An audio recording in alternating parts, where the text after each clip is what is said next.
sick of this. We've all been a little crusty. Some more than others. This is my journal experience, thank you! If you don't get that camera out of my face. Makes it green. Sick of that camera being in my face today. Try to turn off the station camera now.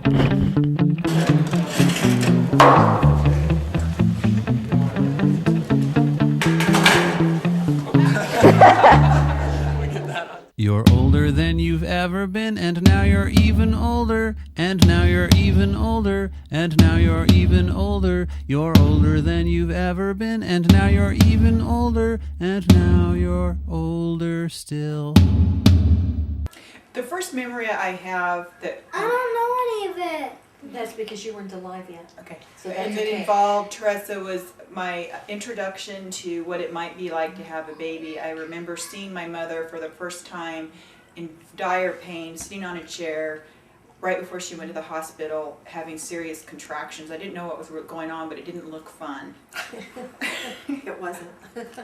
And Yeah. I also remember Teressa was my baby.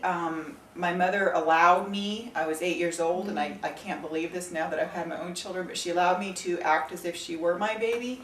Even when she was really little, I took care of her, I walked around the house. As she got older, I remember throwing her on the bed, and she would bounce back and she would just laugh. One of the first memories that I have Yeah. of Teressa when she was a little bit older is when she started to learn to write, is that she would make dots on the sheet of paper, because that's what Andy did, was he had dots on this paper. So Oh, I remember her, we moved to Mississippi, the first time we'd ever been in a neighborhood. We were quite secluded in Montana so we could yell and act crazy, but I remember her repeatedly taking off her clothes and running around the neighborhood. and years later the neighbors told me about it. She moved fast, she talked fast, and I'm the total opposite of that, and so I just was struck by, who is that really fast person? Time is marching on, and time is still marching on. This day will soon be at an end, and now it's even sooner, and now it's even sooner, and now it's even sooner. This day will soon be at an end, and now it's even sooner, and now it's sooner still. She loved the Boy George. There was this particular Boy George song, and she would come, she would run around the house dancing to it and singing. And Come a chameleon. You come and go. You come and go. Loving would be easy if your colors were like my dream. Red, gold, and green. Red, gold, and green. Didn't hear your wicked words every day. And you used to be so sweet, I heard you say.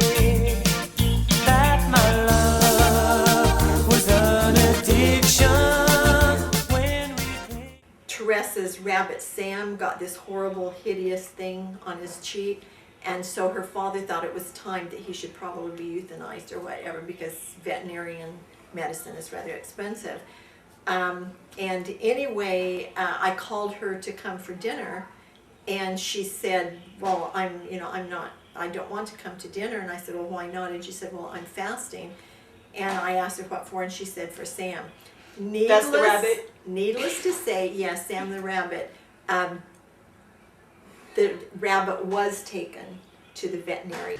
I think no telling of the genetic family story would be properly told if we didn't go back to the Opal and Teressa bedroom years. It just so happened that shortly after Berlin returned from his mission from New Mexico, all four boys were put in one bedroom upstairs so you and Opal could have your own bedrooms. Even in that circumstance, we still had you and Opal sharing a bed or a bedroom, sleeping in the same room while the rest of us were crammed upstairs, all four of us to one room. I also remember a couple things. I remember working at Merle Norman Cosmetics, and I got to pierce ears. It was my senior year, and I thought that she needed her ears pierced, and I could do it for free. So I brought home the piercing gun, and she didn't want it done, and I chased her around the house trying to get it done. She wouldn't let me do it. She was thoughtful, always reaching out to the person sitting by themselves, and always laughing at herself. And sometimes just cracking herself up. She could make up her own jokes and laugh for days about them. Like, I remember one time we made up a joke, and it was, what did the rabbit say to the squirrel? And no one knew the answer, so she would say the answer, and it'd be, nothing, rabbits can't talk, that's why it's funny. And so it's not funny, but it cracked us up, and she would laugh. I think, still laughs about it, but she became a leader. It's like a born leader. People trusted her, people gravitated toward her, elected her to many different positions. In high school, she was our senior class president, and I just believe she had that gift and ability to lead. And I think a large part of that, the reason why people elected her to that position, is because they knew that she was a kind person who cared about all kinds of people. Of course, I do believe you have many fine qualities, as you were the class president your senior year at high school. Somebody should have told you that the senior class president has to be in charge of the reunion. I suppose somebody's got to learn that lesson the hard way, but you did a good job with it. Threw a fantastic party from what I heard. She spent 2 summers with me in Ellensburg. Sister summers. We drove to Grandma's in my car I bought myself, my first car, and we drove there, and we got mad. We got in a fight, and I pulled over and I told her to get out. We were on the highway. I was just mad. I was just like, get out of the car. And so she got out of the car, and then I drove away, and then I came back to get her, and I couldn't find her. And I looked and I looked, and I was panicking. I didn't know what to do, and it was quite some time, and finally she came out from the ditch. She was quite funny. I remember her being the editor of the newspaper. My mom was a teacher of the journalism department, and my mom still talks about to this day what a good job Teressa did, and what a good editor she was. And I also remember that she did not want to go to Rick's, and she was embarrassed to tell her friends And she was going to because community college. It was a junior college that no one had heard of. She taught me a lot too, because since she was on the paper, she introduced me to, all the staff and everybody there at what's the paper's name? I totally forgot. So I first met Teressa while we were working together on the Scroll, the newspaper at Rick's College, right after I'd gotten back from my mission. Hi, my name is Teressa Giannetti, and I'm the on-campus editor for the Scroll. Our staff covers basically anything that goes on campus. I'm Ethan Scott. I'm the managing editor of the Scroll, and I'm going to tell you a little bit about my job, whether you like it or not. As managing editor goes, I'm in charge of everything, I guess. She introduced me to everybody on the paper, and I wrote a couple opinion columns, and that was really fun for me. I just think Teressa's a brilliant writer and reporter, and she has such good people skills. And I remember one night I stole a street sign and stored it in our room for a while until I decided to go put it back. I remember her talking one time while we were dating and telling me how she didn't want to get married until she was at least 24 years old.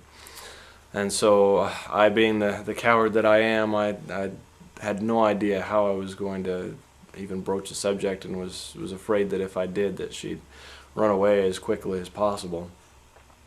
And I remember the first time we actually talked about getting married.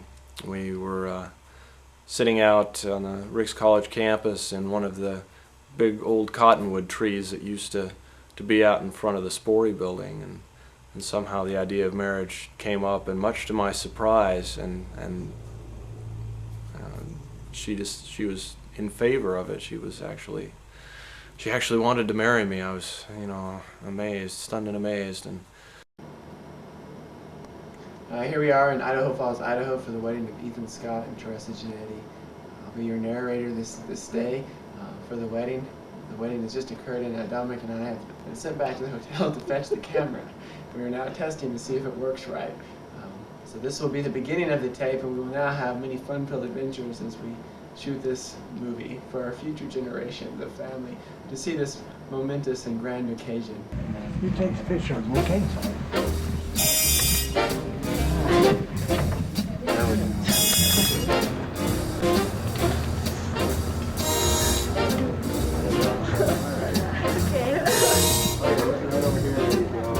Someday, when I'm awfully low, when the world is cold, I will feel a glow just thinking of you in the way you look tonight.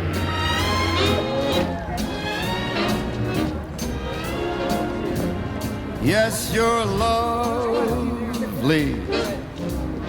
with your smile so warm and your cheeks so soft. There is nothing for me but to love you and the way you look tonight. You mean all of the family? With each word, your tenderness grows,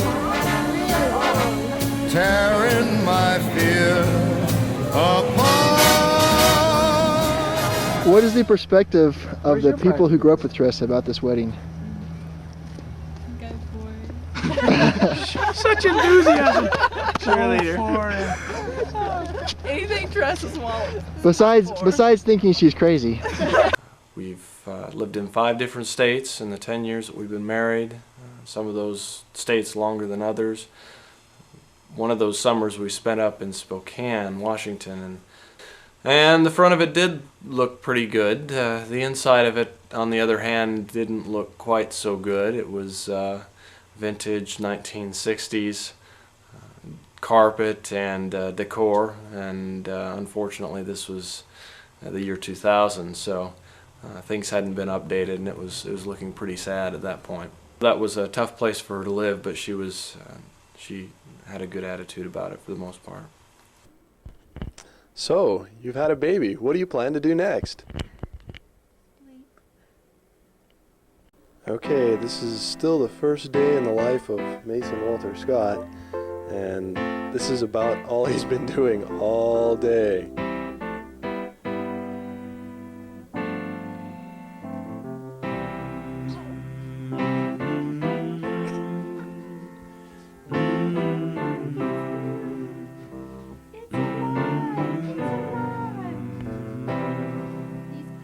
Sometimes in our lives, we all have pain, we all have sorrow,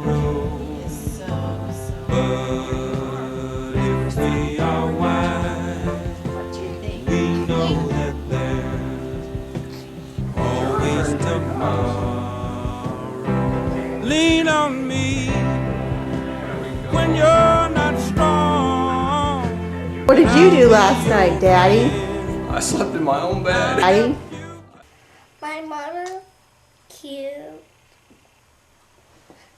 My mother's beautiful. And my mother's nice. When she bakes, she's a good baker. I just want to say that Teressa is one of my very best friends, because whenever I'm around her, I just feel happy inside, and I just like her because she's so nice to me, and I just love the conversations that we have, and I just enjoy her personality. She has one of those really unique personalities that I never get tired of. She's very, very special. Maybe one of the things that I would wind up with is that I have a scripture that is one of my favorites, and it's in John, and it's, I think, chapter 1 verse 4, and it says, "I can have no greater joy than to know that my children walk in the truth," and that describes Teressa. Yeah. Well, and also, I know she's 8 years younger than me, but I actually got to the point that I've admired her and I look up to her. Come, come, come, come,